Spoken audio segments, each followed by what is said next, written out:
Let's bring in former Reagan economist Art Laffer. Art, it's always great to have you. I want to get your reflections on yesterday. Thank you, Jackie. The optimism that is out there in America right now, and also some of the action that President Trump took. One of the things that he did was sign an executive order directing agencies to look into the high cost of living for many Americans. It's a cost of living crisis. But energy, the border, all of these things have economic ties as well.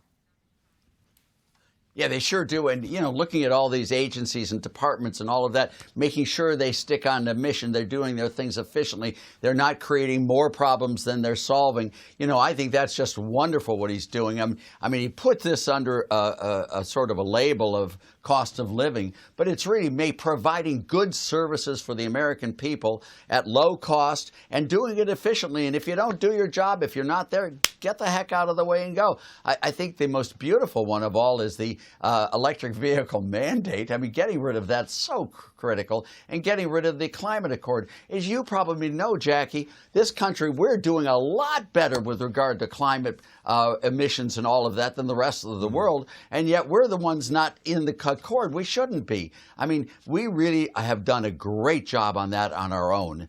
And, you know, what Trump is doing on all of these regulations is, you know, if you're not doing a good job on regulations, if you're causing more problems than you're creating, get out of the way and get them gone, and we'll get much more efficient and get rid of waste, abuse, fraud, you know, misdirection, all of that. It's wonderful. We got firm details yesterday, a 25% tariff on Mexico and Canada, we think starting February 1st. What do you think of it?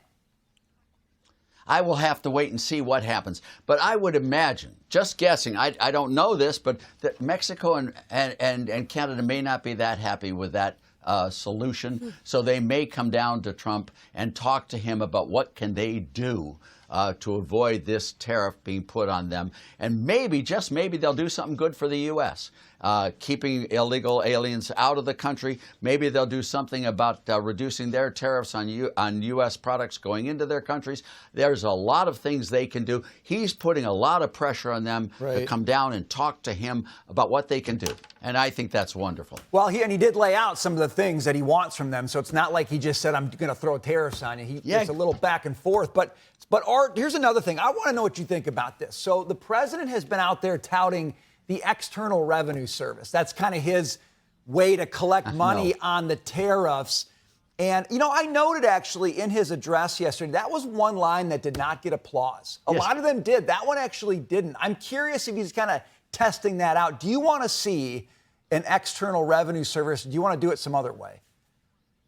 Well, I hope it's replacing customs, not creating a new agency that's going to be like the IRS. I would not applaud it. Let's go back to 1913 when we put in the income tax. If Woodrow Wilson had given a speech saying, I'm going to put in the Internal Revenue Service, I would not have applauded back then if he'd said that.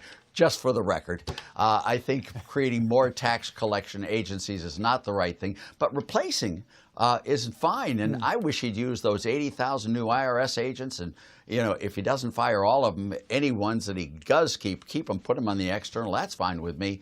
We need to collect revenues and customs, but I hope he's not increasing the overbearing authority and invasion of tax collectors on Americans. I just hope not, and I'm sure he's not. He dislikes them as much as I do. Art, I want to bring it back to energy where we started, and I do agree with you on the Paris Climate Agreement. President Trump always says countries like China and India are not doing their part, and so why should we be bound to this? And I love going back to the history of it, because it was Obama who put us in, then Trump took us out, then Biden put us back in again, Trump's taking us out again.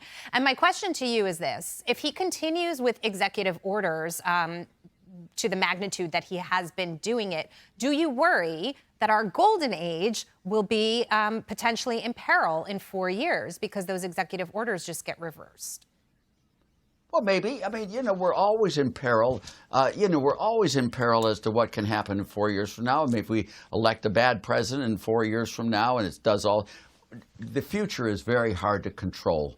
I mean, it's really difficult. And what he's doing right now is setting the base so that after 4 years, we will be very, very prosperous. Yeah. And I can't tell you what's going to happen after that. But I don't think his executive orders hurts the future of the U.S. I think it really helps the future of the U.S.